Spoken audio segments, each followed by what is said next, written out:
복음에 빚진 우리가 복음을 전해야 합니다. 생명을 전해야 됩니다. 이 선교적인 관점에서 우리는 이슬람을 이렇게 바라봐야 된다고 생각을 합니다. 로마서 1장 14절에서 16절 말씀. 이제부터 이슬람에 대해서 발표하도록 하겠습니다. 이슬람의 분포는 크게 세 가지로 이렇게 나뉩니다. 수니파와 시아파와 수피파.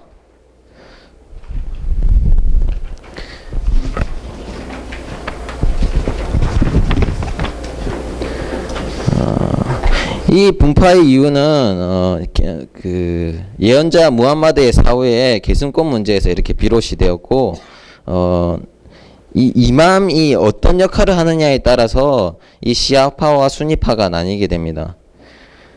수니파는 약 85%에서 90% 정도고, 시아파는 현재 이슬람 세계에서 가장 큰 소수 종파를 이렇게 차지를 합니다. 이런 차이가 있습니다.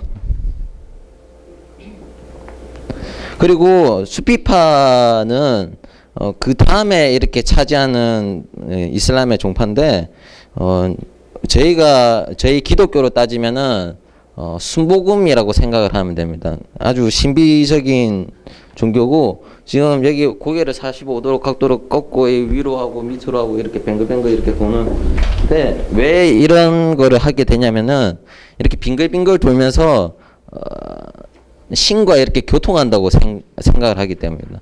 이 오른손은 하늘을 향하고, 땅을 해가지고 하늘과 땅이 만나는 곳이 자기라는 이런 종교적인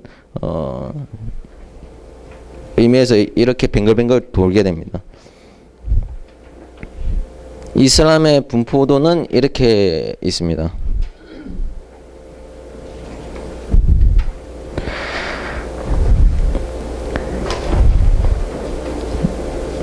그런데 이 이슬람의 정체가 제가 세 군데로 이렇게 나눠진다고 말씀을 드렸는데, 사실 이 무슬림들은 자기가 믿고 있는 이슬람이 무엇인지 모르는 사람들이 태반입니다.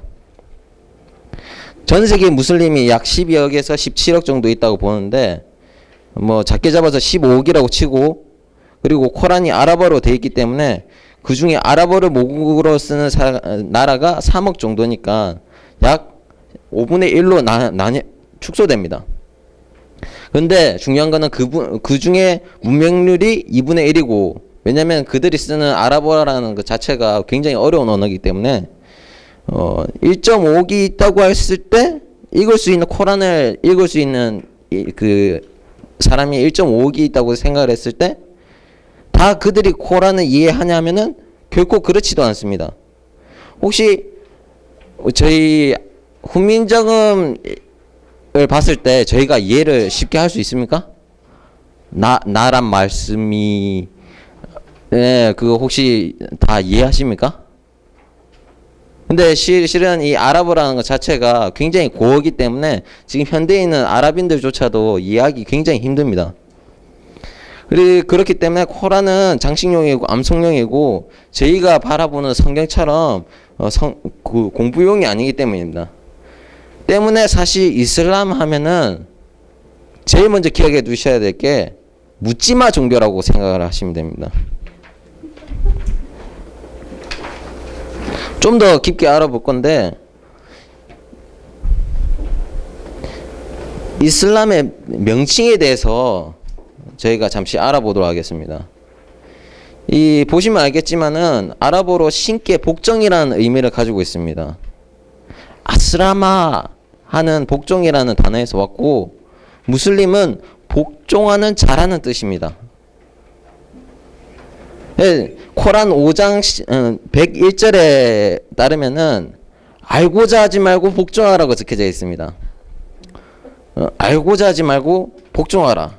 이슬람은 결코 저희 기독교와 같이 생각하고, 그리고 그 주님이랑 이렇게 그 말씀을 가지고 이렇게 씨름하지 않고, 그냥 질문하지 않고 묻지도 따지지도 말고 그냥 들어라 하는 종교입니다.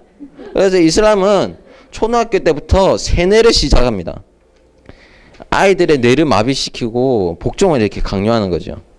얘네들이 하는 기도는 저희의 기도와 같이 주님에게 사랑을 노래를 하고 그런 종교가 아니고 그냥 기도문을 암송을 해서 중얼중얼 읊는 그런 기도를 합니다. 그렇기 때문에 얘네들은 그냥 묻지도 말고 따지지도 말고 그냥 이맘이 하는 소리를 그냥 듣고 따라하는 종교입니다.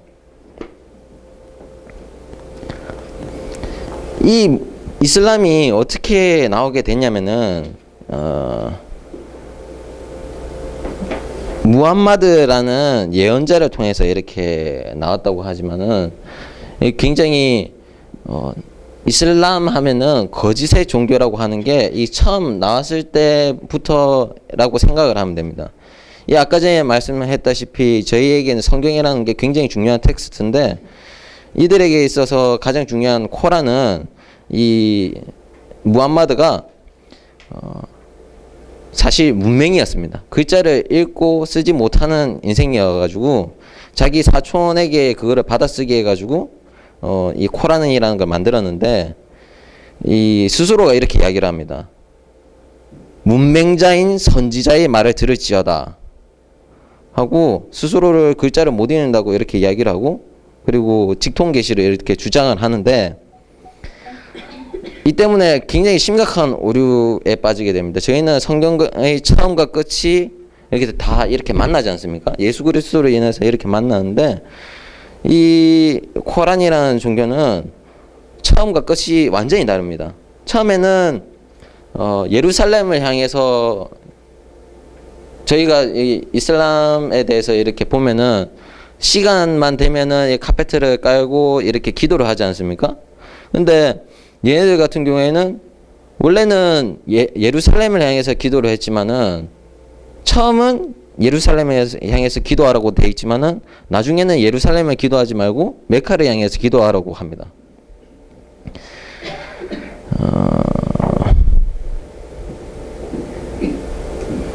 이게 처음에 이 믿었을 때 이 사람이 기독교와 이 예수 그리스도에 대한 것을 접하고 그리고 자기도 이렇게 신이랑 이렇게 접했다고 하고 그 유대인이랑 기독교인을 찾아가가지고 내가 이런 말씀을 들었다 하고 이렇게 나누는데 이거 암만 들어봐도 이거 기독교인도 그렇고 유대인도 그렇고 들어봐도 처음에는 이 사람이 진짜 선지자인가 해가지고 차근차근 들어보는데 듣다 보니까 이거는 앞뒤도 말도 안 맞고 그냥 쉽게 말하면 헛소리라고 이렇게 들리니까 이 사람을 배척을 했습니다. 이상한 소리 하지 말라고 배척을 했는데 이 사람이 거기에 대해서 상처를 받고 처음에는 유대인과 그리스도인을 굉장히 이렇게 존대를 했는 반면에 후반에 보면은 그리스도인과 특히 유대인들은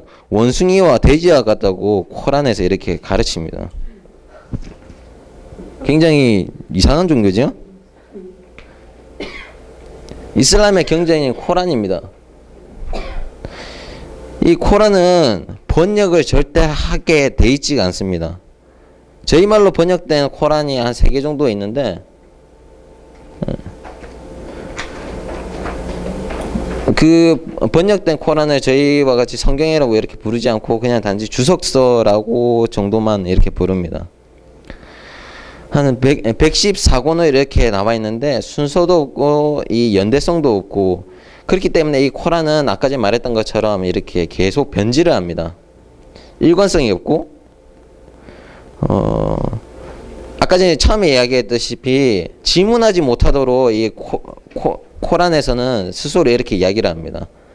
코란에서 이렇게 나와 있습니다. 자세히 알면 해가 되나니. 자세히 알면 해가 되나니. 그리고 심지어는 이 취소교리라는 게 있어가지고 만약에 이맘이 이렇게 이야기를 하지 않습니까?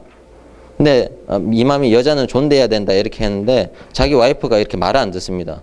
그러면은 그 자기가 말한 거에 대해서 취소를 하고 여자는 맞아도 된다 이렇게 이런 취소교리를 할 수 있게 되어 있습니다. 코란 2장 106절에는 이렇게 나와 있습니다. 알라께서 이미 내린 계시를 망각하게 하거나 취소할 수 있느니라. 그러니까 결국 나중 계시에 의해서 처음 계시는 효력이 없다는 것입니다. 이들은 우상 숭배를 하지 않기 때문에 결코 그림을 그리지 않습니다.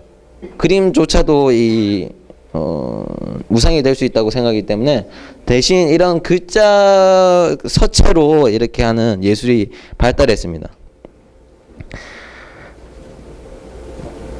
우리가 그 이슬람 하면은 무슬림들이 하는 말이 기독교 당신의 하나님이요 우리와 하나님은 똑같다 이렇게 말을 하지만은 사실은 그거는 새빨간 거짓말입니다.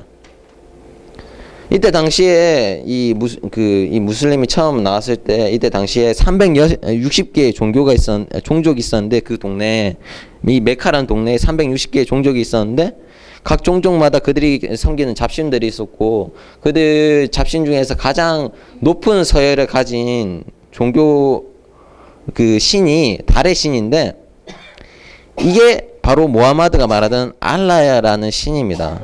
이 달의 신 그 증거가 뭐냐면은 이슬람 사원에서 지금도 보면은 이 꼭대기에 초승달이 이렇게 있고 그리고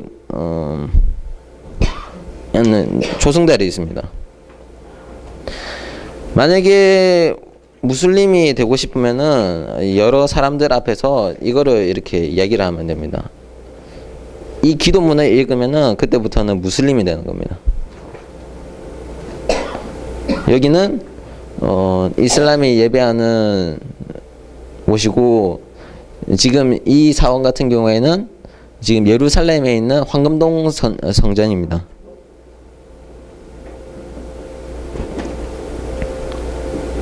저희가 요즘 이렇게 해가지고 할랄 푸드 음식을 되게 이렇게 띄우고 광고를 하고 있죠.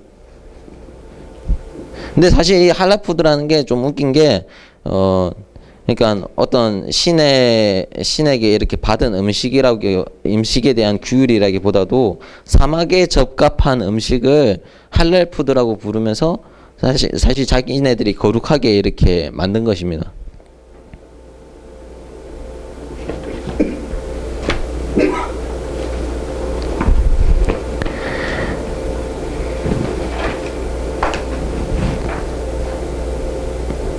이슬람은 대외적인 입장에서는 기독교를 굉장히 긍정적으로 이렇게 바라봅니다.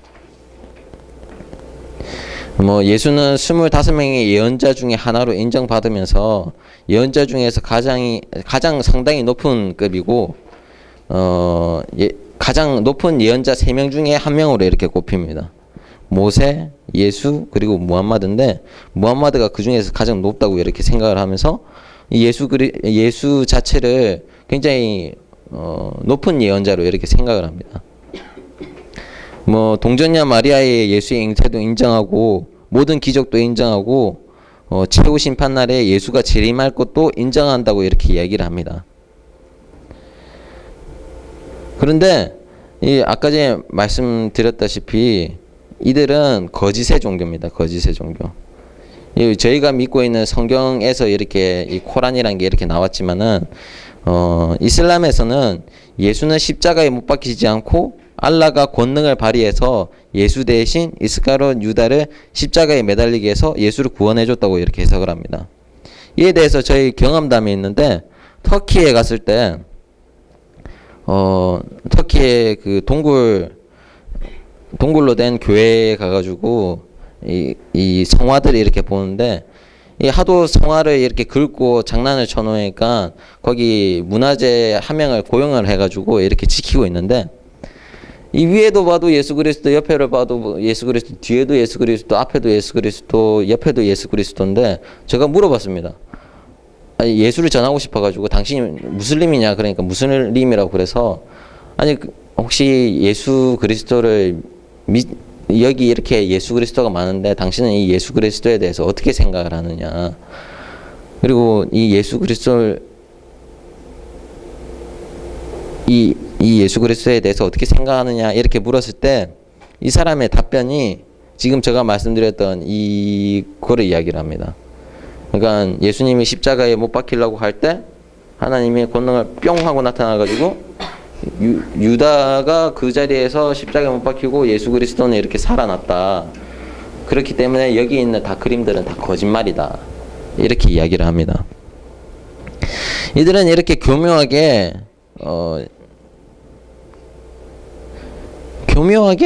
저희 처음 태어났을 때부터 이거를 가르치기 때문에, 세뇌를 시키고 가르치기 때문에 이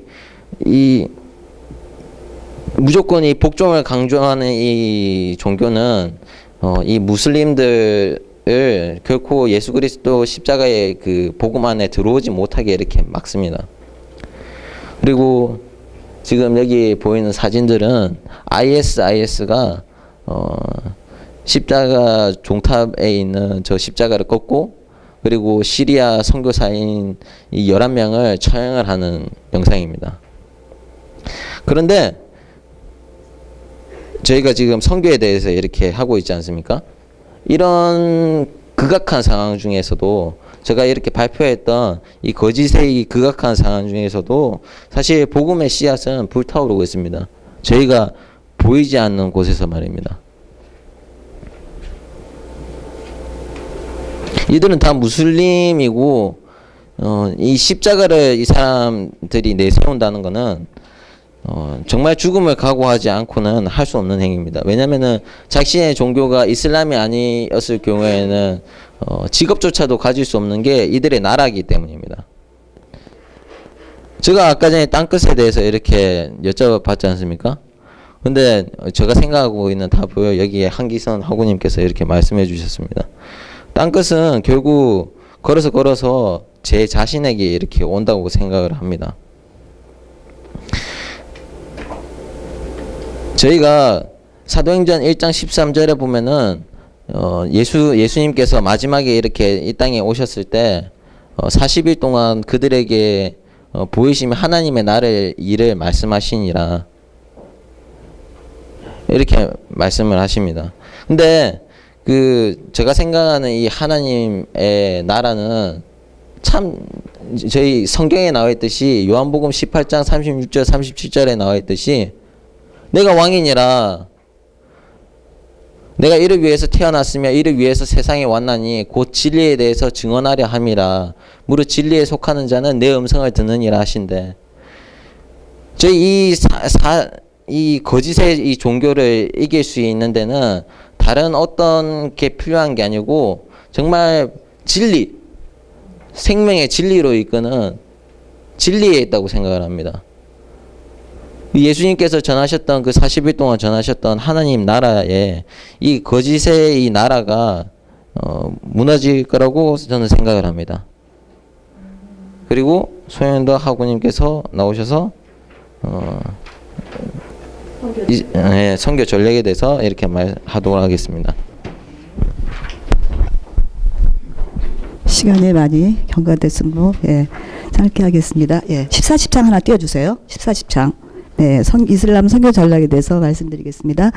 네, 우리가 사도행전을 배워서 잘 알겠지만 선교는 영적 전쟁이고 성령님이 인도하는 성령 행전입니다. 특히 이슬람 이 선교는요, 수천 년 동안 그 땅을 잡고 있던 이슬람의 영이 17억 무슬림들로부터 하루에 5번씩 경배를 받고요. 그 다음에 매년 라마단 기간에 한 달 동안 금식 기도로 경배를 받아요. 그래서 엄청난 이 경배를 받아서 힘이 강해진 그 땅에 아직 견고한 신이 되어 있습니다. 그래서 마지막 장을 좀 봐주시기 바랍니다. 그래서 다른 어떤 종교보다 가장 영적으로 견고한 신입니다. 바로 그것이 어디냐면은 우리 북위 10도에서 40도 14, 10장이라고 볼적 말씀하시는데, 거기에 가장 강력한 이슬람의 견고한 신이 자리 잡고 있어요. 그래서 먼저 우리가 이슬람 설교를 할 때는 무엇보다도 영적인 준비가 철저히 준비되어야 된다고 생각을 합니다. 그래서 첫 번째 우리가 이제 준비하는 데 있어서 중요한 것이 뭐냐면은 기도예요.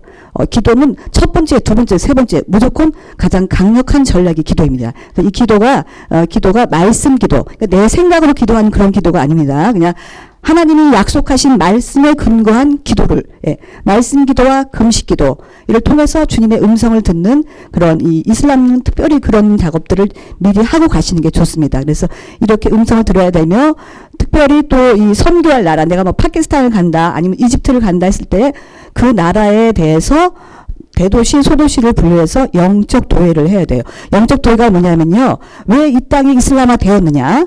이런 원인을 찾고 하나님 과연 이 땅에 대해서 어떤 약속을 갖고 계신가 이런 거에 대해서 우리가 원인을 분석하고 찾아보는 것을 바로 영적 도회라고 해요. 그래서 이 도시의 영적인 상황이 지금 어떻게 되고 있냐, 경제적인 상황은 지금 어떤가, 그다음에 이 도시의 역사, 히스토리는 어떤 것인가, 이 도시에 있어서 예전에 혹시 피해 역사는 없었는가, 피를 흘렸던 역사는 없었는가, 이런 것들을 조사해서 기도로 준비를 하는 것입니다. 그다음에 이렇게 준비가 되면 복음 전도팀이 가기 전에 먼저, 왜냐하면 제가 말했죠. 아까 수천 년 동안 그 땅을 잡고 있는 이슬람의 영이 있어요. 그 이슬람의 영을 파할 수 있는 중보 기도팀을 저희 파송합니다. 중보팀 보내서 먼저 우리가 이 딱딱하게 굳어버린, 영적으로 이 경고에서 굳어버린 땅을 기도로, 말씀 기도로 기경하는 작업을 먼저 해요. 그래서 이 중보기도팀을 먼저 보내서 기도로서 그 땅의 어두움을 파하고, 그 다음에 이제 전도팀이 들어가는데, 전도팀이 들어가서는, 가서 먼저 예배와 기도로 무장하고, 지역 정탐을 나갑니다. 그래서 여호수아가, 가나안 땅을 정탐하듯이 지역 정탐을 나가는 거예요. 왜 지역 정탐을 나가냐면은 그쪽의 상황들을 알아야 기도할 수 있고 정확한 전략을 짤 수 있기 때문에 그렇습니다. 그래서 나가서 지역의 교회와 모스크, 아까 황금도 보셨죠? 그런 걸 모스크라고 합니다. 모스크가 얼마나 있느냐. 교회도 요즘 많이 있어요. 그래서 그 다음에 대학교 상황, 청년들의 상황, 청년들의 한류에 대해서 어떤 반응을 보이고 있느냐. 현지 선교사님과 선교사님이 물론 정보를 주십니다. 그렇지만 저희 선교팀이 갈 때 선교사님이 다 그 개척을, 온 지역을 개척을 할 수 없기 때문에 개척을 안 한 지역에 선교팀이 갈 수도 있다는 얘기예요. 그래서 이 지역 정탐팀이 나가서 조를 짜서 나가서 이렇게 정탐을 하고 들어와서 다시 기도하고 하는데, 이슬람에 특별히 우리가 갈 때 알아야 될 것이 바로 이슬람의 문화예요. 문화를 알고 가야지, 접근해야지. 안 그러면 완전히 엄청난 거절을 당하고 그리고 망신을 당합니다. 예를 들어서 어떤 거냐면 이슬람은 이 머리하고 엉덩이, 발목 이런 것을 가려야 됩니다. 그것은 예의이고 이것을 가리지 않을 경우에는 자기들을 무시하고 굉장히 무식하다고 생각을 하기 때문에, 그래서 반드시 머리는 히잡이나 긴 옷, 엉덩이를 가리는 긴 옷을 입어야 되고, 또 현지인을 방문할 때 여러분이 알아야 될 것이 있는데 뭐냐면은 현지인을 방문할 때는요, 이슬람 문화는 여자들을 다 바깥으로 내보이는 문화가 아니에요. 안으로 감추는 문화예요. 그래서 자기 아내나 이런 사람들을 내보내지 않습니다. 그러므로 가족을 만나려면 남자들끼리 선교를 가면 절대 방문을 할 수가 없습니다. 그럴 때는 여자를 족을 짤 때 여자를 한 번 끼워서 교를 짜고, 아니면 아이들이 있으면 아이들과 함께 가면 훨씬 더 좋습니다. 그래서 그렇게 해서 방문하는데 이것도 한 전략에 우리가 알아야 될 전략인 거죠. 그래서 또 특별히 우리가 생각할 때 우리는 기독교인이니까 기독교인이라고 하면은 싫어할 거야. 아닙니다. 기독교인이라고 하는 것을 오히려 더 좋아합니다. 왜냐하면요, 코란에 예수님이 선지자로 나와 있기 때문에, 그래서 기독교인이라고 하면 오히려 좋아하지만 물론 자기들에게 복음을 전하면 싫어하죠. 그건 자기네가 배도를 해야 되기 때문에. 그렇지만 기독교인이라고, 나는 I am 크리스찬이라고 말하는 것이 좋고요. 오히려 종교가 없고 불교인이라 하면 개돼지 취급을 해요. 완전히 무시를 해요. 그래서 이런 걸 좀 알고 계시는 게 좋습니다. 그런 게 있고, 여섯 번째 보면 대도시 소도시 경제적 영적 상황에 따라 전략을 달리해야 된다. 이거는요, 도시뿐만이 아니고 단기 선교사, 장기 선교사도 전략이 다 틀립니다. 그래서 제가 지금 오늘 한 거는 단기 선교사 위주로 전략을 짠 겁니다. 그래서 대학가나 대도시 경우는 문화사역, 미술 전시회를 한다든지, 또는 발레 워십 공연, 또는 한국 전통무용 공연 같은 걸 하고요. 그 다음에 한국 음식 알리기를 하는데, 이게 바로 푸드 미션이라고 음식을 알리면서 사람들을 모으는 작업을 하는 거예요.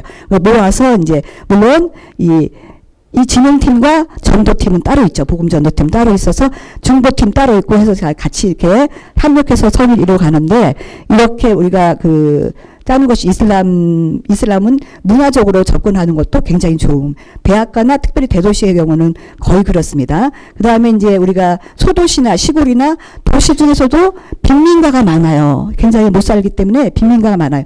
그럴 때는 그들의 필요를 알아야 돼요. 정보가 굉장히 중요합니다. 정보를 빨리 수집하는 게 중요하고, 그래서 정탐을 나가는 이유 중에 하나도, 영적 도회를 하는 이유 중에 하나도 바로 그런 정보를 우리가 얻고 분석하고 기도하고 성령님의 인도를 받기 위해서 그렇게 하는 것이거든요. 그래서 그럴 경우에는 더 가난하기 때문에 의료 혜택을 거의 못 봐요. 그래서 그 의료사역팀이 나가는 것이 좋고, 그다음에 안경 검안 사역이라고 있는데 이게 뭐냐면요. 그 나라는 굉장히 날씨가 더워갖고 굉장히 뜨겁거든요, 휴양이. 그래서 이 시력이 굉장히 안 좋아져요. 그래서 눈이 바로 40대 초반이면 거의 돋보기를 써야 되는, 이 선글라스를 껴야 되는데 돈이 없으니까 선글라스를 못 끼니까 굉장히 시력이 빨리 나빠지고, 특별히 그 석회석, 그 나라의 물이 다 석회석이에요. 그래서 이빨이 빨리 썩고 빨리 늙고, 예, 빨리 늙고 그다음에 눈 나빠지고 이런 현상이 있습니다. 그래서 안경검안 팀 또는 뭐 의료사역 또는 마사지 사역, 그다음에 미용 사역. 왜냐면요, 이 사역은 굉장히 좋아요. 1시간에 2시간은 꼼짝없이 붙들려 있어야 되거든요. 그래서 그 붙들려 있을 때 이 마사지 하는 사람이나 미용하는 사람 옆에 붙어서 전도팀이 복음을 전하는 거예요. 그리고 중보팀이 기도를 해주죠. 이렇게 해서 3박자를 맞춰가면서 합니다. 그래서 이거 굉장히 중요하고요. 최근에 가장 중요한 것은 뭐냐면, 최근에 4, 5년 전부터 지금 굉장히 잘 되고 있는 사역이 있는데 바로 현지 교회와의 협력 사역인 거예요. 그동안은 우리가 막 가서 맨 땅에 헤딩하면서 막 이 땅을 기경하고 기도하고 전도하고 우리나라 사람들이 했는데, 우리 선교사님들이 했는데 지금은 아니에요. 현지의 교회들이 이미 교회로 세워진 나라가 굉장히 많기 때문에 현지 교회를 컨택해서 같이 협력을 사용하는데 동원이 굉장히 좋습니다. 그 현지 교회 사람들이 동원을 하면서 우리가 이제 이런 사역을 하면 그 사람들을 불러 모으는 거예요. 한국 사람들이 이렇게 왔습니다. 여러분 오십시오. 근데 예수님, 그러니까 무슬림 사람 다 와요. 혜택 보려고. 의료 혜택 보죠. 뭐는 마사지, 여자들 같은 거 너무 좋아해요. 예. 그런 혜택을 보지 않은 사람들이기 때문에 너무 좋아하고. 그래서 그렇게 올 때 이제 우리가 이렇게 복음도 전하고 하는데, 이 교회와의 협력 사역에 있어서 또 두 번째 이익이 뭐냐면요. 우리가, 그 이슬람에 있는 교회들은요, 목숨을 걸고 예수를 믿는 거예요. 그래서 눌려 있어가지고 선교를 못해요. 근데 우리가 이것을 통해서 선교의 비전을 심어줍니다. 너희도 할 수 있다. 너희 부르심이 무엇이냐. 너희 선교의 비전을 심어주면서 선교 프로그램을 돌립니다. 그래서 자동적으로 재정화가 되고 자동적으로 선교사가 나오는 거예요. 그래서 그들에게 심어줄 때 성경적인 방법으로 성경에 약속된 말씀을 통해서 너희들이 이것을 해야 된다는 이런 비전을 심어주고, 그래서 자동적인 교회 제자화와 그 다음에 동원과 교회 개척이 자동으로 이루어지고 있어요. 그래서 굉장히 지금 이집트 같은 경우, 요르단, 터키, 이런 데 지금 잘 이루어지고 있고요. 그래서, 시리아 난민들이 흩어진 지역이 바로 터키, 요르단, 레바논, 그 다음에, 이라크, 그 다음에, 요르단, 이렇게 쭉 그 주변에 이렇게. 그 중요한 것은 그 주변이 다 바로 이스라엘을 싸고 있는 나라라는 거예요. 그래서 굉장히 영적으로 이게 중요한 거라는 거예요. 그래서 여기서 지금 우리가 하고 있는 것들이 굉장히 많은 효과를 거두고 있어요. 그리고 마지막에 이슬람은요, umma 공동체예요. 뭐냐면요, 이슬람의 법, 샤리아 법과 생활 규범까지도 함께하는 공동체라는 거예요. 우리가 예를 들어서 어떤 지역에 가서 어느 무슬림 지역에 들어갔다, 집에 들어갔다 그러면 최소 50명에서 100명 그냥 모여요. 왜? 이 umma 공동체는 다 한꺼번에 모여 지어서 살아요. 그 동네에. 그러니까 한 사람 집에 가면 그냥 친척이 50명이 오는 거야, 그냥 한꺼번에. 굉장히 좋죠. 그래서 우리가 이 사람들을 통해서 어떤 거라면 개별적으로 예수 영화를 보여주고요. 이 블루투스를 통해서 예수 영화를 보여줍니다. 그 다음에 복음을 전해줍니다. 이렇게 지금 저희가 하고 있는 것이, 이렇게, 제가 보여줄게요. 이렇게 예수 영화를 보여주고, 예수 영화를 통해서 내가 말하는 것보다 엄청난 효과가 있습니다. 직접 그 귀에 들려주면서 하고 있는 거예요. 예, 이렇게 하고, 그 다음에, 이거는 지금 레바논에 있는 목사님이 우리가 사역할 때 사람들 동원해서 자기네 교회에 모아가지고 이렇게, 직접 복음을 전하는 거예요. 레바논 목사님입니다. 레바논 목사님이 직접 시리아 난민에게 복음을 전하는 일을 하고 있습니다. 그래서, 다양한, 이슬람은요, 케이스 바이 케이스예요. 그 케이스별로 다양한 전략이 굉장히 많습니다. 특별히 우리가 마지막에 무슬림들을 전도할 때는요, 우리가 그냥 사형이나 이런 걸 통해서 순서대로 복음을 전할 것이 아니고 역질문이 필요합니다. 역질문. 왜냐하면요. 이 사람들의 모든 것이 천국 가는 게 목적이에요. 그들이 이슬람의 5도 의무를 지키는 이유 중에 가장 큰 이유는 천국 가고자 하는 거예요. 지하드, 테러를 하는 이유도 천국 가기 위해서 그렇게 하는 거거든요. 그래서 저는 역질문을 해요. 너 천국 가고 싶지 않냐? 그럼 다 100% 천국 가고 싶다고 해요. 그때 천국 가는 길이 있다라고 말하면서 예수님 얘기를 하거든요. 그래서 이렇게 다양한 전략이 있고요. 그래서 여러분이 또 제가 특별히 권유하고 싶은 것은 이슬람에 가시면 여러분 다 20대, 30대예요. 그러니까 좀 도전을 받으시고 이슬람에서 이 백투 예루살렘으로 가는 이 곳에 가장 강력한 진이 바로 이 이슬람입니다. 여길 뚫어야만이 예루살렘까지 복음이 증가되고 예수님 오실 길이 준비되는 거거든요. 그래서 이런 선교에 대해서 여러분이 이번 기회에 많은 좀 도전을 받으시고 이슬람에 대한 선교에 대해서 많은 비전을 받았으면 좋겠습니다. 감사합니다.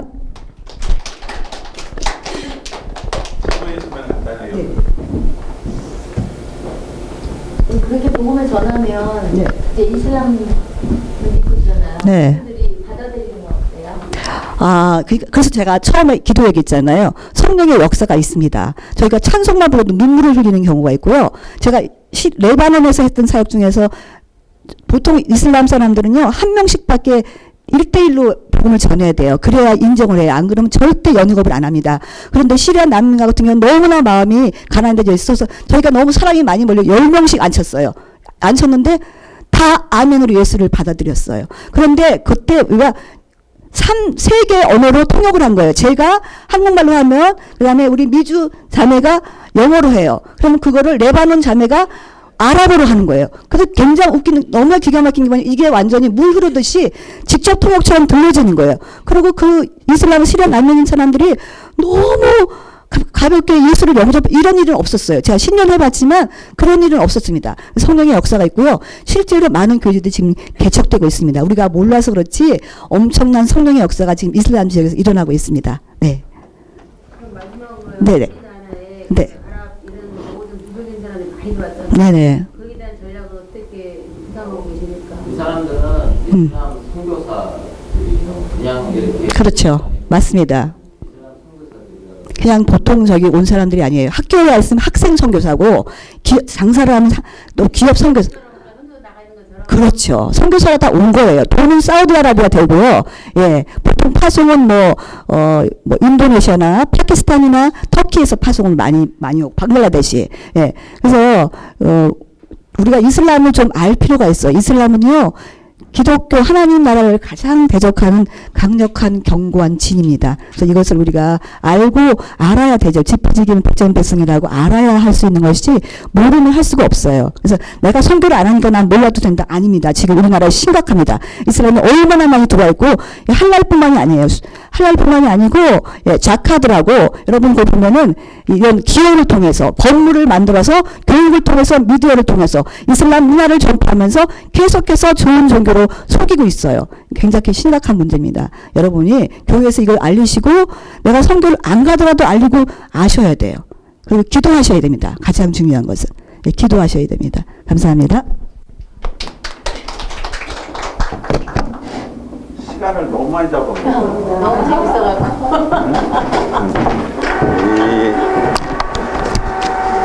이 학생들, 대학생들 하면은 양 준비한 걸 이렇게 20페이지 하더라도 간략하게 10분 만에 핵심과 딱 해가지고 질문하면서 남는 게 있어야 되는데 발표하고 연구하는데 습관화가 돼 있지 않아가지고 또 그걸 제대로 수치가 안 돼가지고 여러분 자꾸 자기 생각을 자꾸 얘기하게 되고 성경을 자기 풀어서 얘기하고 되는데 발표 조사는 조사한 거에 대한 것만 얘기를 하고 전략 같은 경우는 오늘 상당히 좋았는데 근데 양이 굉장히 많아요. 왜냐하면 실제적인 경험을 가지고 있기 때문에 보니까 좋은 자료가 많아요. 그러니까 그런 시간을 좀 더 할애해 가지고 해더라도 그것도 한 5분에 7분 정도면 다 끝날 얘기들인데 거기에 본인의 경험에 대한 얘기를 굳이 하니까 더 들어주는 거예요. 설명을. 그냥 그 정도 전략만 하더라도 나중에 이제 알게 되고 끝나고 나서라든지 이제 듣고 싶은 사람들 이제 그랬을 때 하면은 좋을 것 같아요. 지금 아까 마지막에 했지만 우리나라에 들어와 있는 그 지금 이제 그 무슬림에 대한 그 믿는 자에 대한 선교 전략도 그것도 한번 좀 나왔으면 좋겠다 생각. 그 전부 다 선교사적인 거다. 그래서 이렇게 못을 반 것보다 직장과 식품과 이런 걸 통해서 들어온 자들도 있기 때문에 물론 그들도 이제 무장하고 있지만 어떻게 대처하면 좋을까 이런 부분에서도 좀 연구가 됐었으면은 정말 좋았죠. 왜냐면 지금 여기 있는 사람들이 이슬람 분포도에 있는 그 심각한 예를 들어서 시아파라든지 수니파라든지 그 이제 수니파 분포도가 많고 이 시아파는 이제 이란 중심이지만 그까지 여러분들하고 지금 거리가 멀잖아요. 지금 가서 사역하는 사람이 지금 여러분들이 지금 필요한 거는 여기 수업에서 필요한 거는 지금 이 안에서 우리나라에서 부딪히는 이 사람에 대해서 그들을 어떻게 이해해주고 어떻게 전개 전략할 건가가 지금 여러분이 동네에서 여러분 지역에서 할 수 있는 복음 전도 방법에 그 다음에 선교 전략 방법 이거는 보고하고 발표하는 거는 나중에 이제 그쪽 나아가기를 원할 적에 이런 중심과 이런 선교가 있다라는 것을 얘기해주면 거기에도 도움되고 더 깊은 연구는 자료 이제 여러분 많이 준비해 준 거예요. 이걸 참고하시기 바란다 그러고 더 깊은 연구는 이제 따로 시간을 내 가지고 한번 또 구체적으로 또 교수님한테 또 얘기하면서 그러면서 연구할 필요성이 있죠. 여기 시간에 다 전한다는 거는 이거는 너무 힘든 부분이고 그래서 들어온 그 부분에 대한 전략이 어떻게 하면 좋을까 이것도 아까 좋은 질문을 해서 좀 기대를 했었는데 그냥 탁 차단되면 안 되는 거고 그래서 그런 부분들이 좀 앞으로 필요하지 않을까. 그리고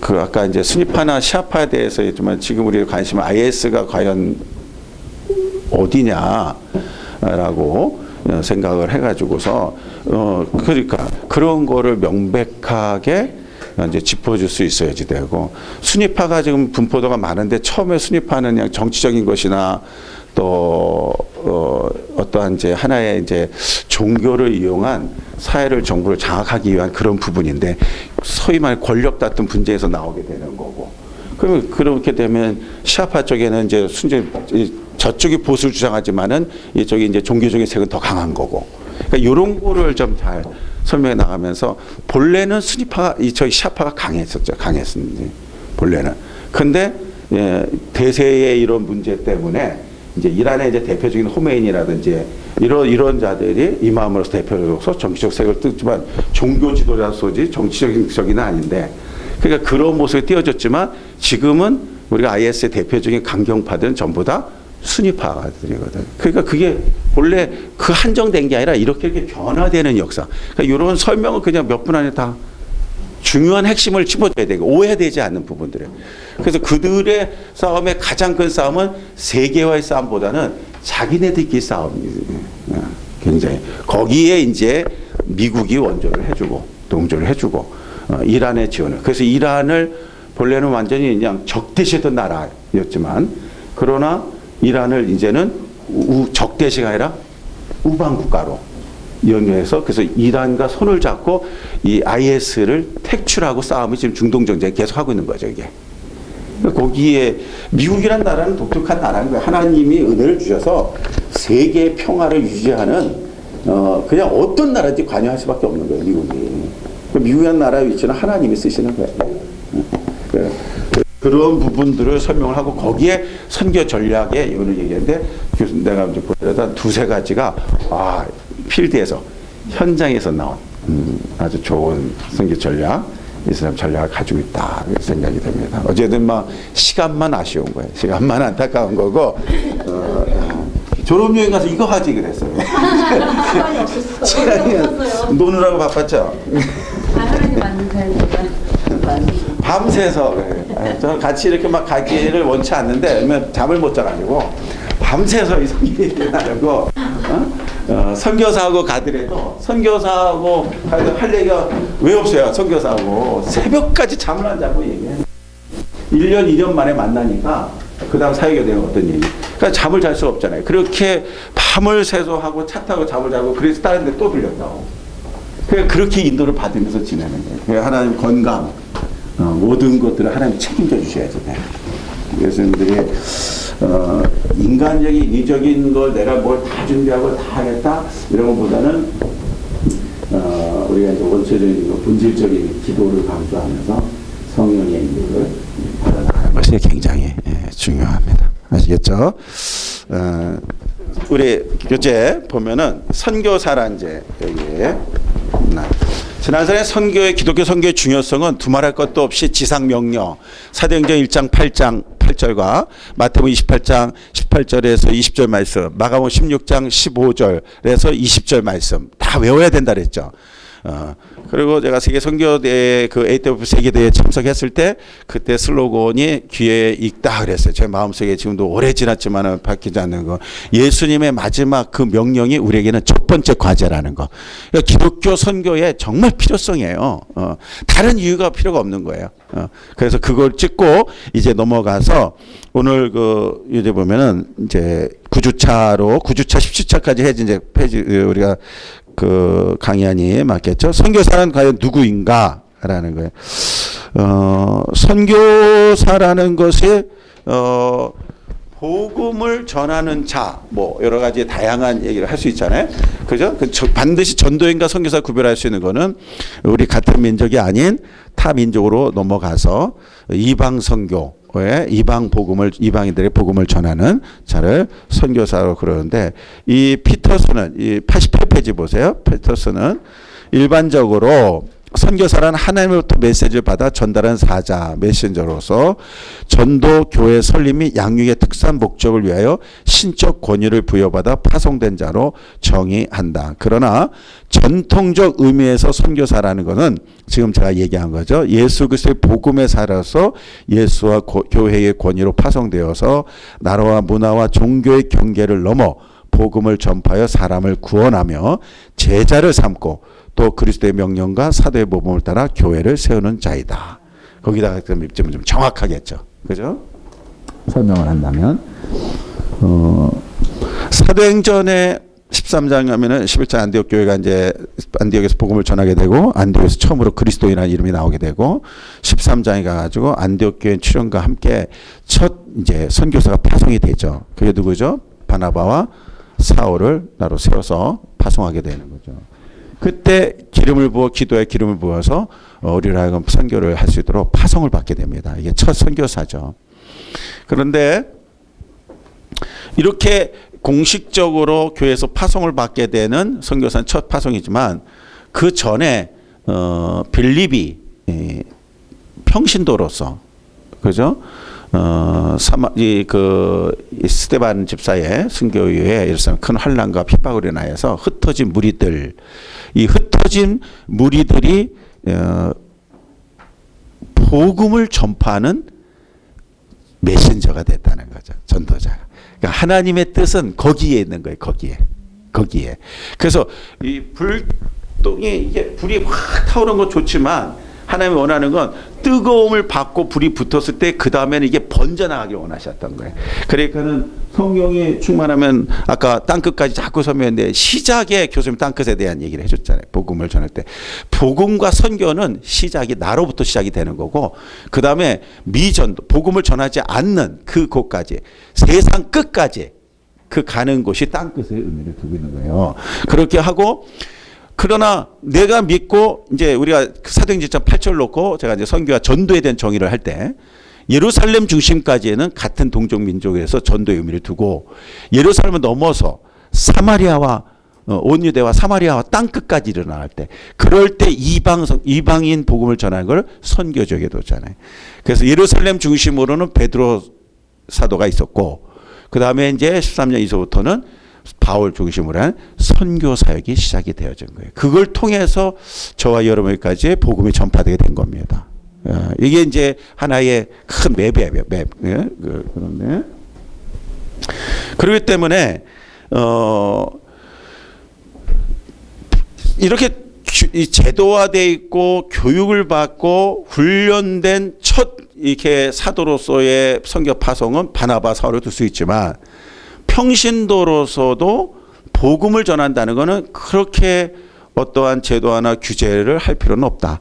누구나가 다 우리는 예수를 믿는 자라면 다 전도인이 될 수 있는 거고 제가 그랬죠. 전도는 어려운 게 아니라 쉬운 거라 그랬잖아요. 내가 하는 게 아니라 전도는 성령이 역사하는 거고 그 성령 의지하고 나는 도구로 쓰임 받는 거예요. 그래서 전도는 뭐냐라는 것을 여러분이 간략하게 설명할 때 전도를 할 때 믿는 자, 불신자 그 도표를 그래서 얘기해 줬었죠. 성령의 역사, 사단과 마귀에 장악되어 있는 자. 내 힘은 절대 안 되는 거죠. 성령이 의지한다는 건 기도고 그리고 사단과 마귀를 결박하고 이길 수 있게. 그랬을 때 그 사람에 나타나는 거는 아프다든지 공허하다든지 아니면 하나님의 계획 속에서 문제가 생긴다든지 갈급함이 있다든지 그런 거에 표시가 나타난다니까. 그런 부분들이. 그러니까 그거를 주시하고 있어야지 그거를 보지. 그냥 어쩌다는 안 되잖아요. 그래서 전도 관심에 관계라는 그 관계 전도가 전도의 효과가 좋다는 건 계속 만나고 있으니까 이 삶 속에는 지금은 전혀 부족함이 없어. 지금 너무 잘 됐는데 거기다 대놓고 뭐 당신 심령이 갈급하지 않으니까 난 맨날 해피한데 뭐가 갈급해 지금. 그러니까는 이게 아니잖아요. 아니 그렇게 그냥 지내고 계속 관계 맺는데 어느 날 자녀가 문제가 생겨버리는 거야. 아무 문제도 없을 것 같은데 근심된 얼굴로 그러는 거예요. 그런 게 하나의 사인으로 볼 줄 아는 영적인 센스들이 있어야 되는 거예요. 영적인. 근데 그거는 기도하는 자에게 하나님 주시는 거예요. 기도하지 않으면 다 우리 집도 그런데 뭐 그렇게 얘기하거나 다 그런데 이렇게 얘기하는 거예요. 근데 영적 센서에 영적 그런 감면 능력이 있는 자는 그런 걸 그냥 넘어가지 않죠. 반드시 하나님의 은혜로 바꿀 수 있도록 노크를 한단 말이에요. 그런다고 해서 뭐 다 넘어뜨린 건 아니에요. 그렇게 놓고 해도 또 강팍한 심령이 있잖아요. 또 기다리는 거잖아요. 그래서 이런 성령인도 받는 거를 굉장히 중요시 여겨야 돼요. 스데반 집사가 선교하러 갔다. 너 그렇지 않아요. 선교하러 간 거 아니라 도망간 거야. 핍박 속에서 스데반 집사에서 필립이 순교소에서 흩어진 거지. 파송받아 간 게 아니에요. 그래서 여러분 잘 아는 그 흩어진 무리들이 이제 그 다음서부터 계속 바울의 얘기 속에 나옵니다. 그게 바로 지금 예루살렘의 이슬람성에 있는 디아스포라가 되는 거예요. 그래서 디아스포라는 하나의 회당도 될 수 있고 또 하나의 또 공동체 모임 될 수 있고 있는 거예요. 그러나 우리 기독교의 이렇게 선교적 복음적 관점일 때 디아스포라는 굉장한 전도 전략의 하나가 되는 거예요. 근데 그거는 그냥 쉬운 말로 흩어진 무리라는 뜻이에요. 무리. 그 흩어진 무리가 바로 복음, 성령의 불의 체험자, 구원의 확신인 자가 흩어져야지 역사가 일어나잖아요. 믿음이 없는 자가 흩어지면 그거는 완전히 이거는 정치, 이 국적 불문이 어디 소속인지 모르는 거예요. 그러나 뜨거움을 가진 자는 그 순간에 지혜로움 때문에 뱀같이 지혜롭게 전달했으니까 핍박이니까 피해야죠.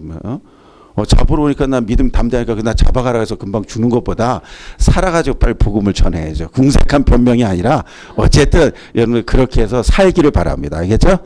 죽으려고 하지 말고 아무 때나 죽으려고 하지 말고 살아서 더 많은 생명을 살리겠다고 하나님께 계속 살려달라고 기도하세요. 알겠죠? 죽여달라고 기도하지 말고 그래서 한 번이라도 더 먼저 가야 돼요. 중국에 가서 사역을 할 적에 너무나 넓은 땅이에요. 너무나 한국 와서 목회하고 싶은 마음이 없어요. 그냥 너무 많이 열려. 그냥 가는 곳마다 열리고 그냥 역사가 일어나거든요. 그러니까 뭐 여기서 막 힘들고 그냥 몇 명이 그냥 근심하고 이렇게 뭐가 있어요. 빨리 가서 막 구원하기 좋지. 그냥 검은 거나 흰 거나 다 똑같은 건데 구원받는 거는 그래서 하나님 앞에 어린아이나 어른이나 노인이나 구원받는 거 하나님 앞에 똑같죠. 똑같잖아요.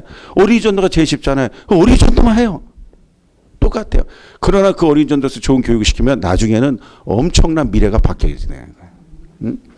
그러니까 그런 게 느껴지는 거예요. 그런데 걱정이 된 게 뭐냐면 한국에 있는 이단이 다 들어와 있다는 거 중국에.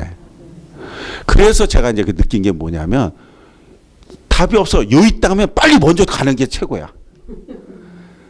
이해가 되죠? 그러니까 시간이 없다는 얘기가 거기에 있는 거예요. 누구든 먼저 가는 게 먼저 신도하지에다 그리는 게 그 그림이 진짜예요. 이단이 먼저 들어가면 이단이 진짜고 우리가 가짜가 돼요. 그래서 복음 전도의 시급성은 그렇다는 거예요. 그래서 요청하는 거는 절대 성령도 받고 거절하면 안 되는 거고 하나님 뜻에서 그냥 스스로 복음을 깨닫고 있는 자는 자기가 찾아서 미전도 종족이라든지 복음이 전파되지 않고 소식이 들은다면 무조건 빨리 가는 거예요. 그 복음을 전해. 너무 안타까워요. 한국에 이단 다 들어가 필요가 있어요. 한국계 너무 좋으니까 다 좋아 그냥 막. 그러니까 복음의 필요성은 바로 그런 거예요. 그런 이제 복음의 종주국들, 강대국 속에서 복음의 종주국들, 유럽이라든지 이런 데들 이미 가지고 있는데 타락되고 종교화돼 가지고 구원을 줘야지 될 필요성 있는 나라들이잖아요. 그렇게 시급성 같지 않죠. 이미 알고 있기 때문에.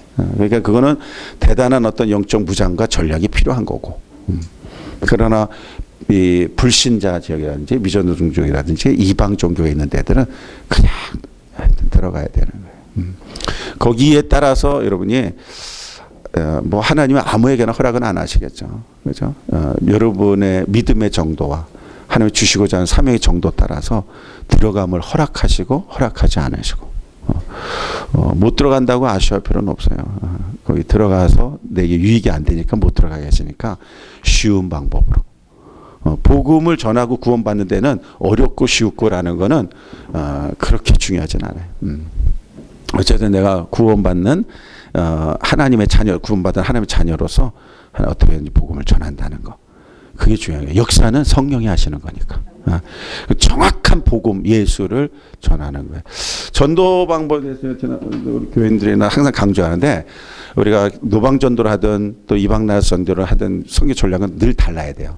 그러나 국내에서 만난다든지 믿음의 사람들 만나 전도할 때 여러분 예수 믿으십시오라는 말은 반드시 증거해야 됩니다. 교회 다니십시오. 뭐 절대 그 속에서 얘기하지 교회주의로 빠질 수가 있으니까 절대 좋은 교회 나쁜 교회 뭐 이렇게 생각할 수도 있잖아요. 그러니까 절대 그렇게 생각하지 마세요. 예수 믿으십시오 그러면은 저 교회 다녀요. 그럴 적에 다니는구나 그러면 포기하지 마시고 교회 다녀요 그러면은 예수 믿으십시오. 얘기하는 거예요. 그래서 저 예수도 믿어요. 그러면 복 받으셨군요. 그냥 얘기해 주는 거예요. 복 받았다고. 그리고 더 이상 말할 필요 없잖아요. 예수 믿으십시오. 그러면 관심 없어요. 신경 안 써요. 저 교회 안 다녀요. 그런 자에게 예수 믿어야 구원받습니다. 한마디라도 친한 사람에게 한마디라도 전하는 거예요. 그때 발걸음을 멈추게 하시는 건 성령이 하시는 거예요. 안 듣고 가더라도 여러분은 완벽한 복음을 전한 거예요. 이게 이해가 됐습니까? 예수 믿어야 구원받습니다라는 것이 지금 3초 5초도 안 되잖아요. 완벽한 복음이에요. 그것을 머릿속에 생각나게 하고 그 영혼을 살릴 건 성령이 하실 거예요. 그러나 그 얘기를 여러분은 해야 되는 거예요. 그랬을 때 그 사람이 갑자기 멈춰서 왜 예수 믿어야 구원받습니까? 예수님이 당신과 우리 죄 십자가에 못 박혀 죽으셨습니다. 두 번째 복음이에요. 십자가의 복음을 전하는 거예요. 그래 내 죄 사함 받습니다. 다른 거 필요 없습니다. 멈춰서 1분만 멈춰주면 완벽한 구원 복음을 듣게 돼요. 나머지 주님께 맡기고 이름을 알게 되거나 가르쳐 주신다면 감사하고 당신을 위해서 기도하겠습니다. 그리고 와서 기도해 주는 건 여러분의 역할 다 끝나는 거예요. 그리고 나서 구원받고 교회 나오게 된다면 이제 그 다음에는 이제 복음의 양육은 목회자에 맡기든 교회의 프로그램에 맡기든 무슨 꿀방을 하든 무슨 방을 하든 아무나 알아서 하는 거고 그거는. 우리의 사명은 제가 선교의 이 사명은 뭐냐면 구원의 축복 예수 복음만 전하라. 그러나 이제 하나님이 증거하시는 거예요. 우리가 처음에 우리나라 복음 전파될 때 학교가 있었습니까? 신학대학이 없었죠. 선교사를 통해서 들어왔죠. 그렇죠? 선교사를 통해서 들어왔는데 복음을 전하는 선교사들의 엑기스가 너무 많았어요. 그때만 해도 순수했으니까. 근데 그렇게 단순히 전하는 예수 믿어 구원받아야 된다고 우리는 지옥 갑니다. 예수 좀 지옥 갑니다. 최고 목사님이 변화돼 가지고 예수 천국 불신 지옥 요것만 하고 다니는 거 외치는 거예요. 그것만. 그런데도 수많은 자가 믿게 되는. 그 받아들이고 안 받아들이고 성령의 역사잖아요. 근데 이제 더 웃긴 것은 그렇게 복음을 전할 때 한번 생각해봐요. 지금처럼 체계화되어 있는 전도 프로그램들이 있었을까? 없죠. 체계화되어 센세이션이 아주 그냥 불러일으킬 만한 목사님의 설교들이 있었을까? 없었죠. 왜? 문맹률이 그렇게 떨어지고 우리가 한국말도 잘 모르는데 이게 읽지도 못하는데 잘 한국 글씨를. 그러니까는 안 되잖아요.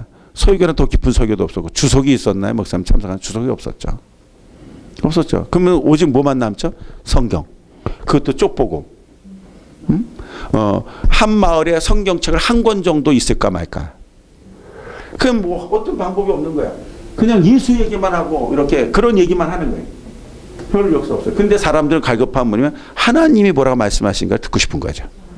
그러니까는 소학교 정도가 졸업하고 중학교 정도 다닌 친구들이 다 튀니까 그 학생들 데리고 성경책 어렵게 구한 자들이 막 모여가지고 집에서 툇말이 앉아서 학생이 성경책만 읽는 거야. 성경만 강경만 마당에 그냥 쫙 앉아서 그 성경만 듣는 거야. 그런데 성경 말씀만 듣는데 회개 역사 일어나고 성경 말씀만 듣는데 나 병 났다고 막 할렐루야 그래요. 성경 말씀만 읽는데 사명자가 나타나고. 제가 지금 하고자 하는 말은 뭐냐면 하나님 말씀 성경 자체에 능력이 있다는 거예요. 그러니까 지식을 배워서 학식을 배워서 나를 자랑하고 어떻게 전할 걸 하지 말고 진리를 소중하게 생각해가지고 말씀을 전하는데 처음 믿지 않은 불신자들에게는 그리스도 진리만 전하시고 그 다음에 믿음을 갖고 있는 자들에게는 성경만 가르치는 거예요. 성경. 하나님 말씀만 전하는 거기에 역사와 능력이 나타나는 거예요.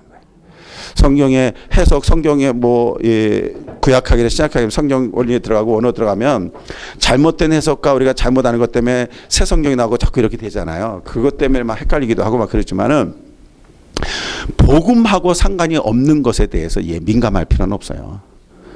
진리의 말씀, 하나님의 말씀은 그냥 그대로 받아들이면 되는 거예요. 번역상에 오류가 생겼던 뭐가 됐든 하나님의 말씀 속의 진리라는 건 그 속에 그냥 역사가 나타난다고 믿어야 돼요. 그거를 따지고 연구하고 이거 잘못 믿었구나 아닌 거예요.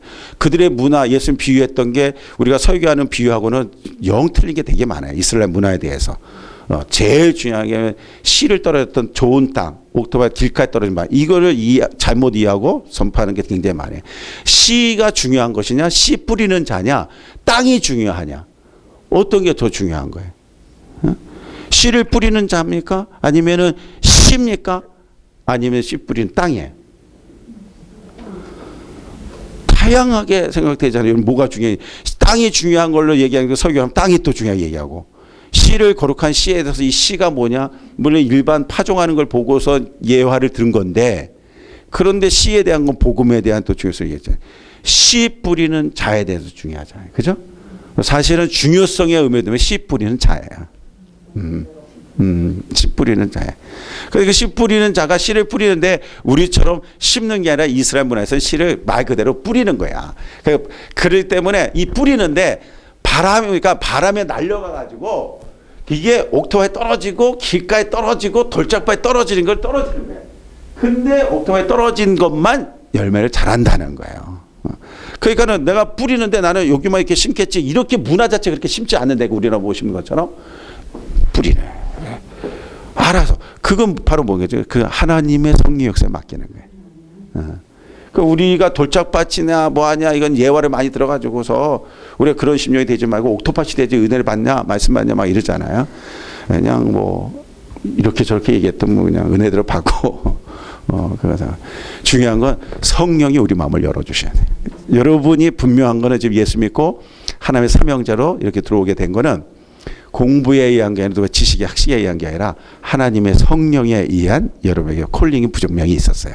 내가 깨닫든 못 깨닫든이 있습니다.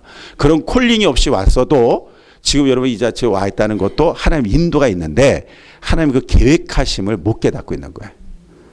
그게 뭔지는 하나씩 찾아나가면 되는 거죠. 할렐루야. 그런 부분에 대해서 복음의 핵심. 그래서 선교사라는 것은 이와 같이 아까 정리했던 복음적 선교 이것을 놓치지 않기를 바랍니다. 공산주의 국가라든지 아까 모슬렘이라든지 얘기했을 적에 원색적인 복음을 전파한다는 건 힘든 일이죠. 그죠? 그러면은 전도 전략이라는 거는 적과 싸워서 이기 때문에 적을 만나야 되고 그 문화에 들어가야 된단 말이에요.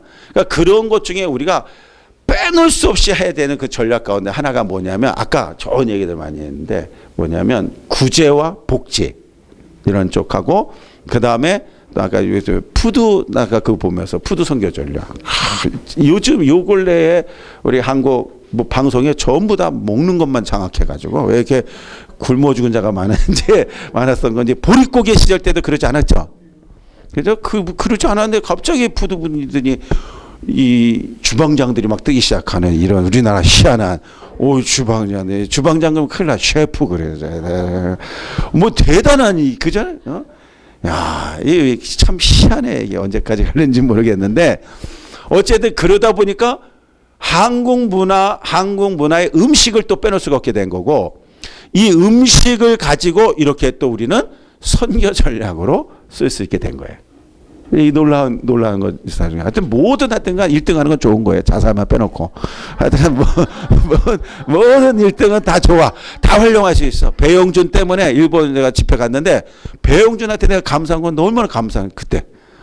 배용준 때문에 한국 목사님, 한국 선교사들이 이렇게 올라갔어. 무슨 상관이 아무 상관 없는데 배용준이 따뜻한 남자, 한국 남자니까 목사님이 남자니까 좋아서 말 잘 듣네. 가지고 책에 선물해 주는 게 배용준 책 받치면 배용준 그런 거 가져가서 애들 주면 전도가 대빵 되는 거야. 예수님보다 더 빨라. 예. 그러니까 그런 거는 아까 얘기했던 문화를 한번 연구하고 필요를 가져. 그래서 일본 공항에 갈 적에 한국 글씨로 다 해놨어요. 이제 너무 그것만 봐도 얼마나 감사해. 우리 한국 글씨로 해줬다는 게 우호적으로 생각하는 거잖아. 그러니까 그런 것도 상당히 문화 이 사역 속에서 우리에게 혜택이 온 거예요.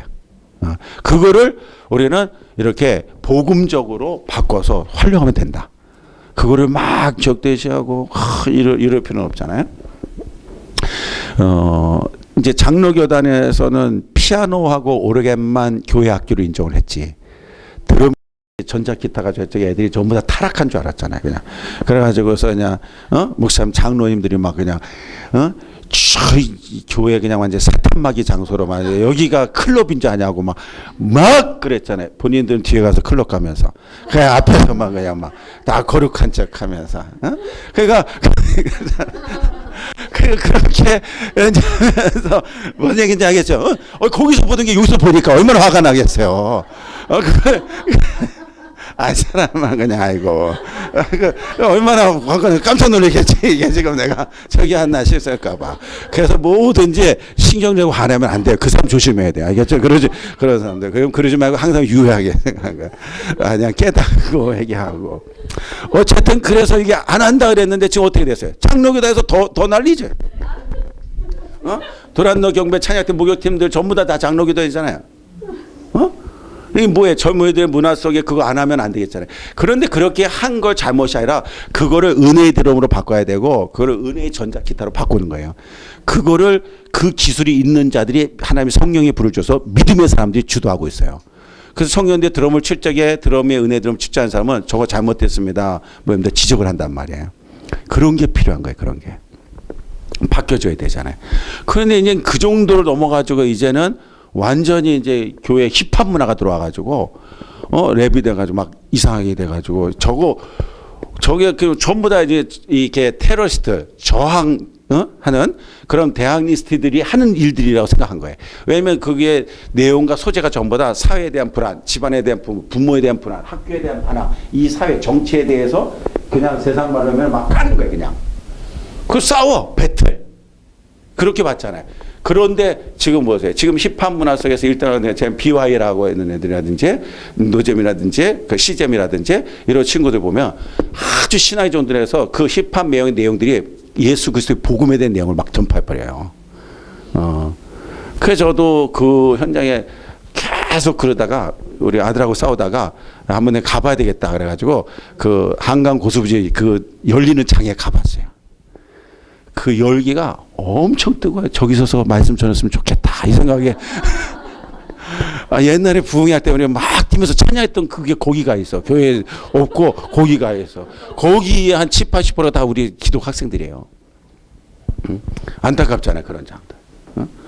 그런데 거기서 그 내용에 나중에 이제 쫙 찾아가지고 검색해 그 가사 내용을 보니까 정말 아주 그냥 저는 예수 그리스도 복음을 전파하는 겁니다. 이런 사명들만.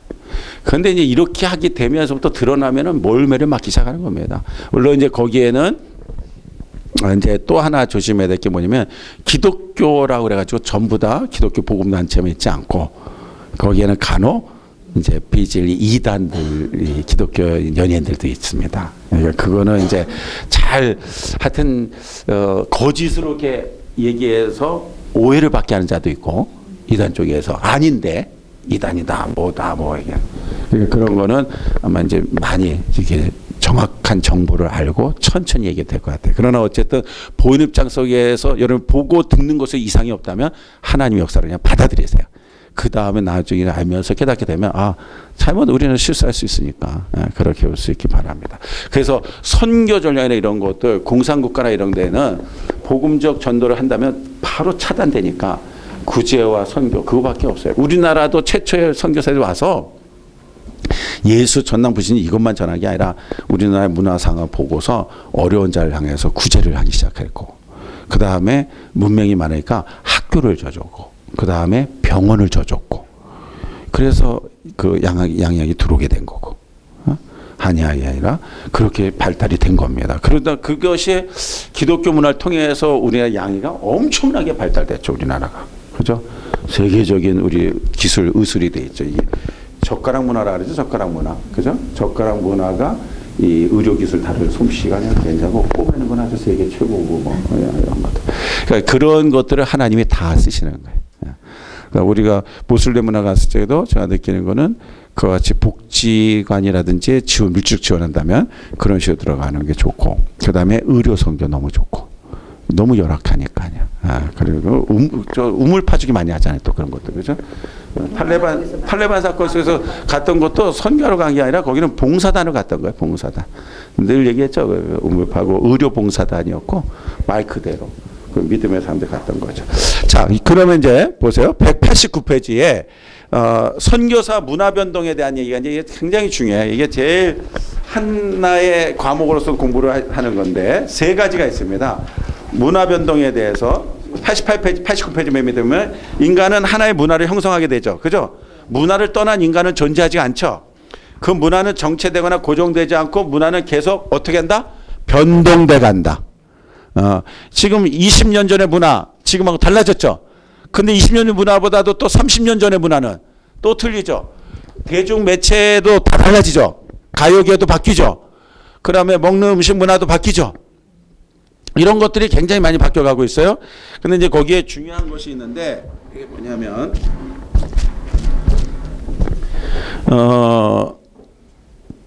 문화 변동이 이루어지는데 거기 장중열 박사가 네 가지로 구분을 한 가지가 있어요. 90페이지에 첫째로 뭐가 있어요? 문화 자체 안에서의 발명과 발견에 의한 것이다.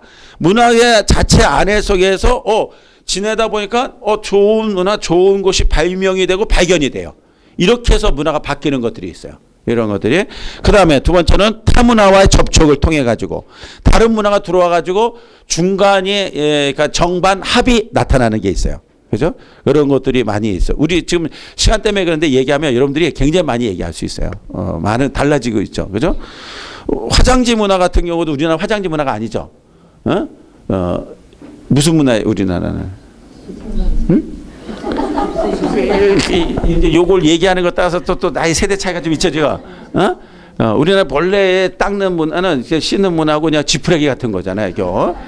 그죠? 그 지푸레기 같은 거 가면 충분했던 겁난데 그러다가 종이의 개발로 신문지가 완전히 그냥 그냥 신문지는 그냥 완전히 그냥 그런 문화잖아요, 그죠? 신문지 쓰는 사람 너무 부럽고 화장실 같으니 신문지가 무더기로 이게 주머니 이렇게 달려 있으면 와, 이 집 그냥 대단하다 막 생각해가지고 하는데 얼마나 코 풀면 코가 시커매지고 밑 풀면 밑이 시커매지고 신문지가 얼마나 그래. 그때 지금같이 인쇄술이 발달될 때도 아니고 그냥 석유로 막 냄새가 그냥 푹 나가지고 그잖아요. 그런 거. 근데 그러다가 두꺼운 시멘트 봉지 같은 게 또 뭐나 발달하면서 좋아지게 되고. 그렇죠? 그러다가 그냥 좀 되니까 일반 종이 깨끗한 종이 하다가 그러다가 휴지가 왔잖아요, 화장지가. 그죠? 말 그대로 그거는 화장지가 아니라 평소에 쓰는 휴지죠, 두루마리는. 그 두루마리 계속 쓰는데 서양 사람들 하니까 놀라는 거예요. 우리나라 식탁 위에 두루마리가 올라가 있으니까. 그렇잖아요. 그래서 이거 왜 그러냐, 이건 지금 자랑으로 올려놓고서 너 닦으라고 그러는데 이거 왜 그러냐. 그러다가 이제 크리넥스와 이제 티슈 하게 된 거예요, 누나가.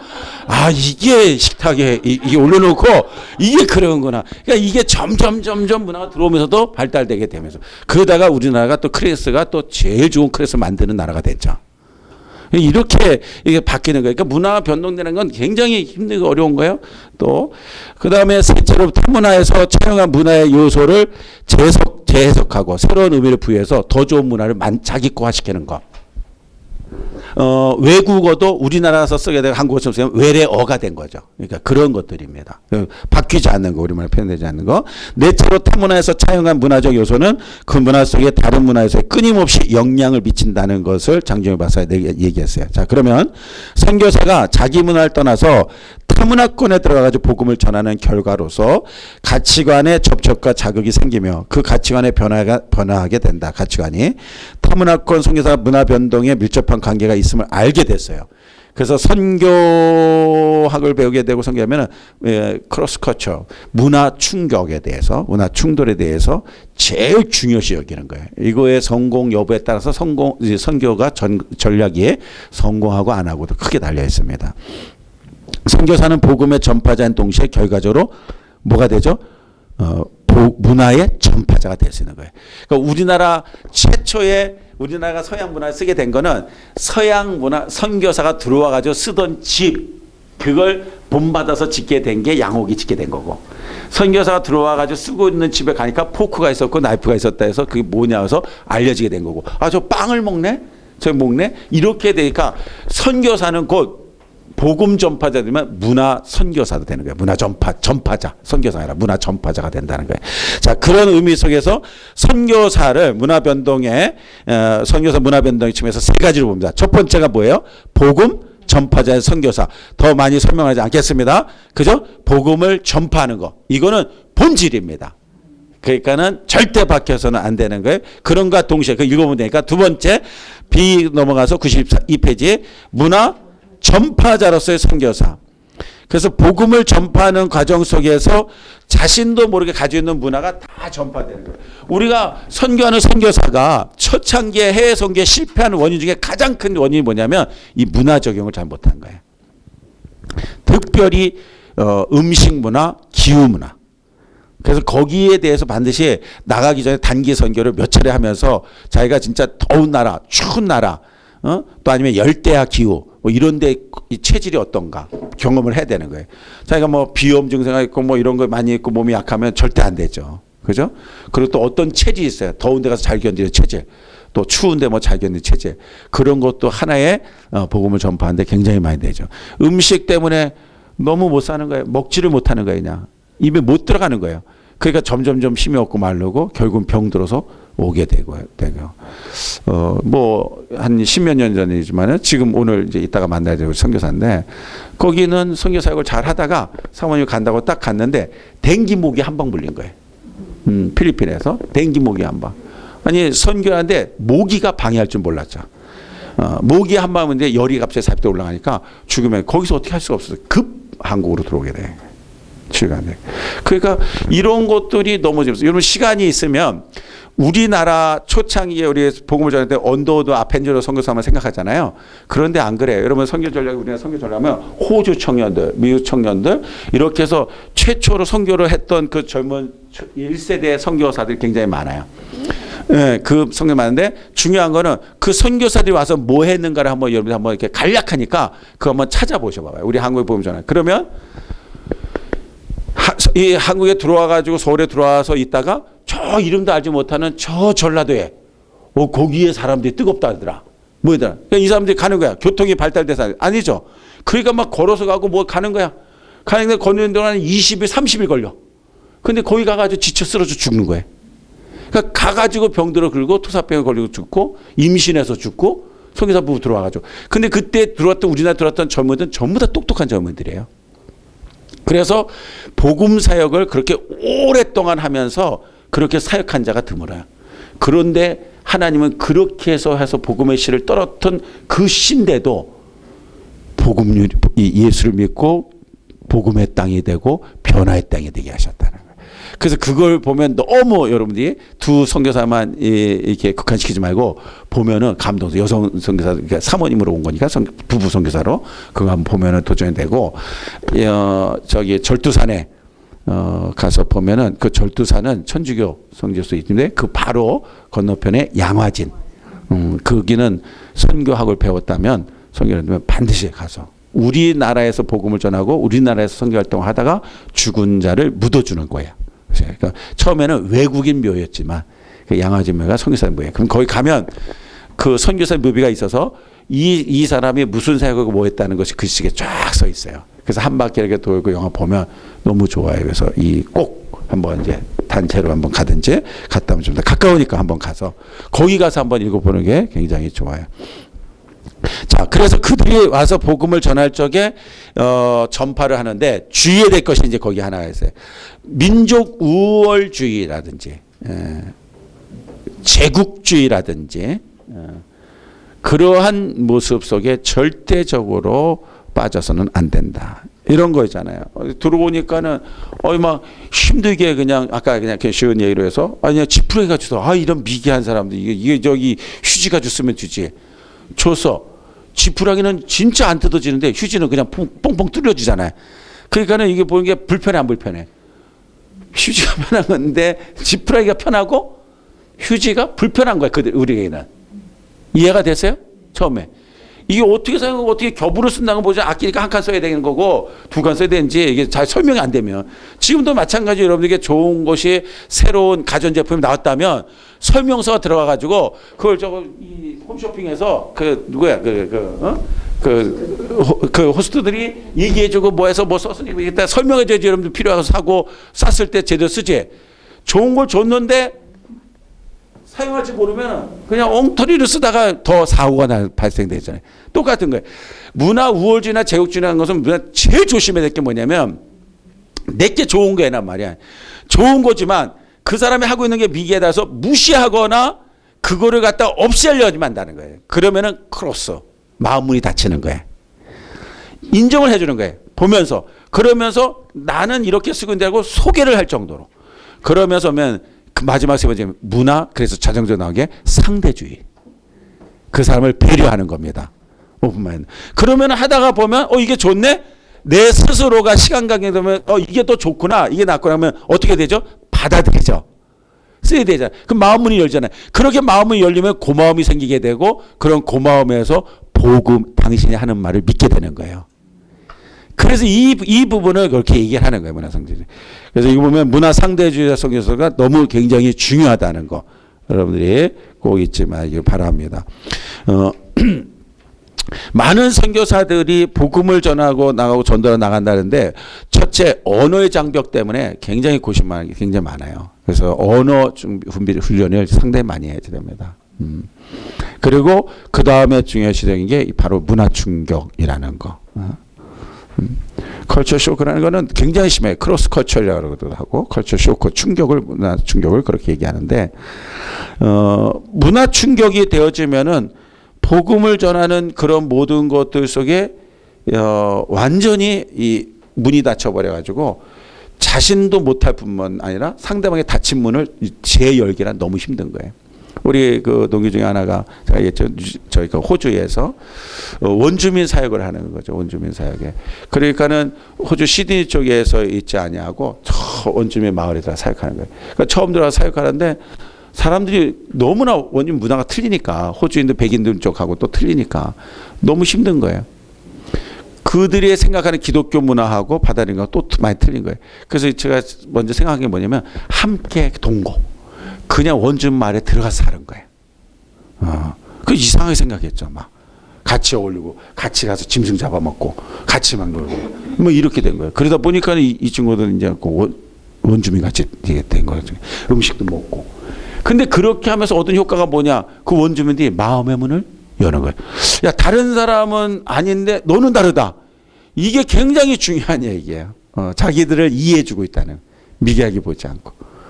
속으로는 얼마나 속 터지겠어요. 하고 싶은 말 얼마나 많겠어요. 호주 사람들이 수많은 돈을 막 주기 때문에 일을 안 하는 거야. 고기만 먹는 것만 있으면은 된 거야. 그냥 막 해피 그냥 다 그냥 좋고 만족이야 만족. 그 거기다가 뭘 동기부여를 해줄 게 없어. 뭐 공부해라. 왜 공부 안 해도 돈 나오는데 나라에서 너무 힘들잖아요. 그러나 우리가 중요한 건 뭐냐면 먹고만 사는 게 아니라 하나님의 입에서 나는 모든 말씀으로 살아야 되는. 그러니까 그걸 전파하기 위해서 가치문 활동을 한 결과, 이 동영상 보내오고 그랬는데 그들이 그 야외 그 사막 야외 가가지고 강에서 침례를 받는 거예요. 침례를 줘요 거기 호주. 너무 감동. 그리고 그냥 그 원주민들 믿으면 이제 더 뜨거워 보이잖아요. 막 뜨겁게. 그리고 노방전도 한다고 그 시내로 나와가지고 그 원주민들이 자기 전통 음악을 하는 게 아니라 찬양을 부르면서 예수님을 찬양하고 하나님 찬양하고 노방전도 하는데 간절해요. 그래서 문화에 대한 것이 절대 무시해서는 안 되는 선교 사역 속에서는 너무나 필요한 것이라는 거죠. 우리나라 선교사들이 들어와서 제일 잘하는 게 뭐냐면 김치 먹은 거 되게 자랑하잖아요. 외국 선교사들이 김치 먹 그러면은 한국 선교 넌 성공했다 이렇게 보잖아요. 매운 거 먹고 매운 음식 못 먹으면은 한국 음식 안 되잖아요. 그래서 맨날 빵 먹고 지금이야 뭐 그렇게 먹을 수 있지만 옛날에는 그렇게 하니까 그래서 먹는 거든지 살아가는 기후라든지 이런 것들이 너무 좋은 거예요. 몽골에 있는 우리 이미초 선교사가 들어왔을 때 거기 가서 제일 견디기 힘든 게 추위 막 그냥 추위가 그냥 여름에 7, 8월 그러니까 2개월만 20도인가 뭐 30도 이렇게만 되고 나머지는 전부 다. 그러니까 이거는 뭐 경험을 안 해본 사람은 잘 몰라요. 엄청 추워요. 저는 러시아 갔을 때하고 하얼빈 갔을 때, 하얼빈이 세계 빙등 축제가 있잖아요. 엄청 추워요. 창문을 열면 그 냉동칸에서 이렇게 그 알죠? 창문 열면 이게 밖에서 들어와. 이게 들어와요. 차가 조그만 게 너무 감사한 게, 그 너무 감사해서 세 명이 조그만 차에 이렇게 끼어 탄다는 게 너무 행복해 한 거야. 그래서 이렇게 껴가지고서 간 게 행복하다 그냥 바람하는 게 그 너무 행복하고. 러시아 가서 할 때 모자 쓴 사람도 저 다 멋있는 걸로 보고 여자 멋있잖아요. 이렇게 전부 다 그냥 나타샤 갖고 그냥 이렇게 슉 쓰고 그러잖아요. 이게 그 뚜껑이라 그러잖아요. 그냥 막 우리는 얘기하고 막 그러는데 이거 안 쓰면 개털 모자라 그러는데 남자생은 이거 안 쓰면 걷지를 못하는 거예요. 난 비가 온다는 얘기 처음 들었어요. 그래서 우리 선교사 조학철 선교사가 우골라야 감리교회 선교사인데 거기 집회를 했는데 그냥 멋진 개통모자 써서 야 저기 거기 가면 싼가 했더니 거기도 비싸 그거는 자기네 가지고 30만 원에서 못 샀어요. 멋지게 폼 잡고 다니나 그랬더니 처음에 성도들이 막 목사님 위험합니다 했는데 괜찮다 해서 한국 목사님 선교사 새벽기도 하잖아요. 더군다나 새벽 기도를 하고 집으로 이렇게 걸어가는 거예요. 모자도 안 쓰고 걸어가는데 가다가 점점 쓰러져 버렸어. 그 왜 점점 머리가 오르는 거야. 엄청 심해. 그러니까 그 러시아나 추운 나라에 꼭 있어야 되는 거 빼갈과 그다음에 그 웅담 그거를 소주로 해가지고 그 소주가 아니라 저기 그 완전히 도수가 막 4, 50도 넣으면 불 나오는 거 그런 거. 그래서 그런 거를 집에다 꼭 놓는데 그게 뭐냐면 민간요법이에요. 타박상 골절 관절이 많기 때문에 그거에서 혈액순환 되는 거예요. 그거 안 먹으면 안 되는 거예요. 그러니까 빵하고 공산주의 국가 시절에도 자기들은 거지가 없었다는 거. 공산국가는 거지가 없죠. 다 거지니까. 그냥 뭐 거지가 없죠. 제가 생각하는데 그냥 가는 얘기로 또 타부자들은 또 그런데 다 거지니까 다 가라니까. 그런 무슨 얘기냐면 굶지 않았다는 얘기야. 그냥 배급을 줬는데 조금 줬을 뿐이지. 그러니까 한 손에는 항상 빵이 있었고 한 손에는 보드카가 있었다는 거죠. 근데 자유주의 페트스부가 돼가지고 자유주의 개방정도 들고 나서부터 수많은 거지가 생긴 거야. 굶은 거지가. 그러니까 공산국가를 희망하죠. 그래서 이제 자본주의 특징이 뭐죠? 빈부격차가 커지게 되잖아요. 그죠? 수천억이 수백억이 뭐 있는 자 속에 지금 강남에 그냥 뭐 집 한 채도 그죠? 그것도 부족해가지고 계속 그런데 상상이 안 되죠, 그죠? 상상이 안 되죠, 같이인데 자본주의 국가의 특징 굶어져 나가면서 우리나라도 지금 어렵고 힘든 자들 너무 많잖아요.